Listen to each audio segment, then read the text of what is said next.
My name's Diana. My name is Umi. My name is Vishnu. My name's Alyssa. I'm Sabrina. My name is Matilda De Silva.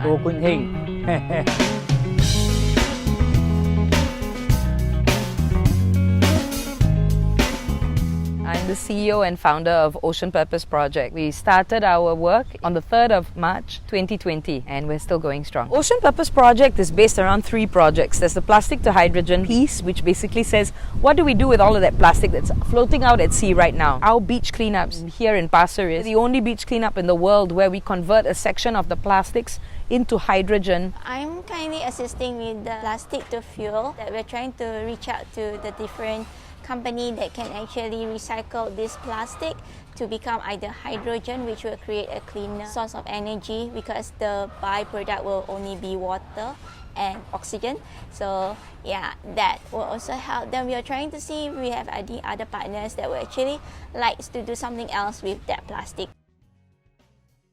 The second one is really about saying how do we clean our ocean from chemicals and benefit the community as well as the marine ecosystem.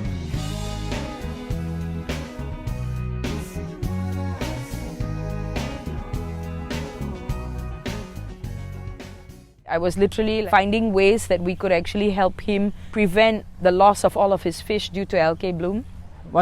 2009 the time start the algae bloom, then the fish oxygen or no more.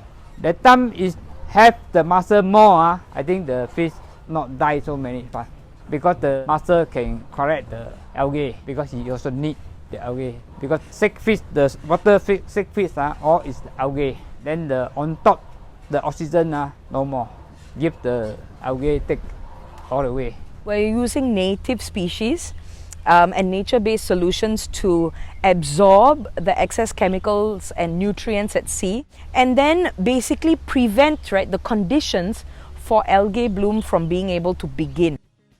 People had not realized that there were close to 20 species of green, red and brown seaweeds in this location. The seaweeds that are growing here can be used for medicinal purposes. They can be used as biostimulants and fertilizers. They can be used to make bioplastics.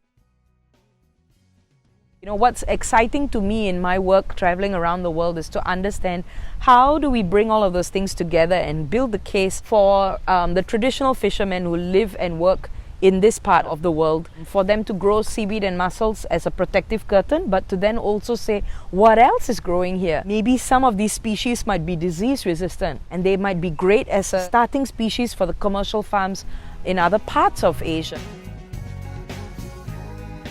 The third project is really around behavior change. We actually do it through our beach cleanup. So we host like a monthly community cleanup with like the community of Pasir Ris and Singapore. And we do this through our social media. We have like around 100,000 followers across all our platforms. So through like Facebook, Instagram, this is where we spread our awareness and education. We go around filming whatever we do, social media and stuff, because the social media part is where we reach out to the community and also inspire change within like the community of Singapore and also Pasir Ris. For what I do, it's behavioral change. So it's trying to create campaigns and fun ways that people can engage and work together to solve the plastic pollution issue. I definitely think that being creative is very, very important. Even though it's a science-heavy subject, I think a lot of people often shy away from sustainability in general because it's too technical for them to understand. Through the arts, you can actually put it and make it more digestible and bite-sized so that more people can be interested in what we do and why sustainability is important.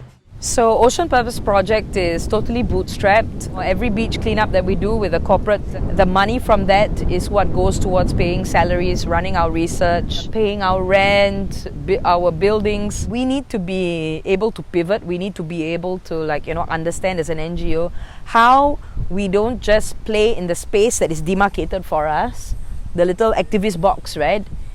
We should be, innovating. We should be thinking like startups. We should be disruptive. We should be, working with corporates and understanding how things can be operationalized. That's really the future and the vision of where I want to bring Ocean Purpose Project. With the project, I get to kind of experience all of this and also share what I've learned to members of the public who joins us. Before I joined Ocean Purpose Project, I didn't care as much because I didn't see stuff and I didn't do stuff hands-on. But I feel after I joined, it's actually quite scary knowing just for example how much plastic washes up to our beach. and how we can collect like 400 kgs of plastic like just in 2 hours. So I'm wondering like if this is happening at our beach, how about all the other beaches in Singapore, like all over the world? So it's actually quite scary knowing this. I think that everybody needs to be more open-minded and just like receive that there is a problem. There's no such thing as small effort. Everybody's smallest effort will come out to be collectively large effort in saving the earth. Yeah.